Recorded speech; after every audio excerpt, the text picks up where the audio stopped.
ఈలోగా భూమిపైన ఉన్న వేదవతి ఆకాశరాజు అనే రాజుకి భూమిని దున్నుతుంటే పద్మంలో దొరికింది కాబట్టి ఆమెకి పద్మావతి అని పేరు పెట్టారు. ఈమె శ్రీ వెంకటేశ్వరుని వివాహం చేసుకుంది. స్వామివారి దగ్గర లక్ష్మి లేదు కాబట్టి కుబేరుడి దగ్గర అప్పు తీసుకున్నారు. వివాహం తర్వాత కొన్ని నెలలు పద్మావతి శ్రీనివాసులు సంతోషంగా ఉన్నారు. అమ్మవారి పూర్ణావతారం మాత్రం కొల్హాపూర్లో ఉన్నారు కాబట్టి లక్ష్మి లేకపోతే ఎలా? ఆయన హృదయంలో కొలువుండాల్సిన లక్ష్మీదేవి కదా. అందుకనే దేవి నువ్వు ఇక్కడే తిరుమల కొండ మీద ఉండు, ఒకలా మాత్ర ఆశ్రమంలో ఉండు, నేను వెళ్ళి లక్ష్మీదేవిని తీసుకుని వస్తాను అని చెప్పి పద్మావతి దేవి దగ్గర స్వామివారు అనుమతి తీసుకున్నారు. అమ్మవారిని వెతుకుతూ కొల్హాపూర్ వెళ్లారు. ఆ మణిద్వీపం లాంటి ఆలయంలో దేవతలంతా కనిపించారు. కానీ అక్కడే ఉన్న అమ్మవారు మాత్రం శ్రీనివాసుడికి కనిపించలేదు.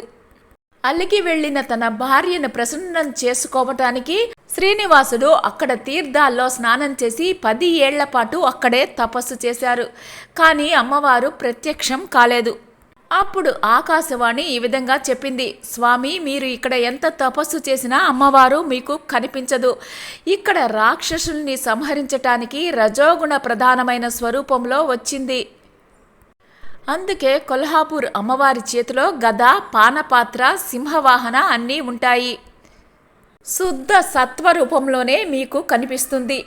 మీకు ఆ స్వరూపం కనిపించాలంటే సుఖమహర్షి ఆశ్రమానికి వెళ్ళి అక్కడే ఒక సరోవరాన్ని తవ్వి అందులో దేవలోకం నుంచి తెచ్చిన కమలాలను ప్రతిష్ఠ చెయ్యండి. ఇలా 12 సంవత్సరాల పాటు ఆ కమలాలు వాడిపోకుండా చూడండి. అప్పటి వరకు అమ్మవారిని ధ్యానిస్తూ తపస్సు చేయండి అని ఆకాశవాణి చెప్పింది. స్వామివారు వెంటనే సుఖమహర్షి ఆశ్రమానికి వెళ్ళారు.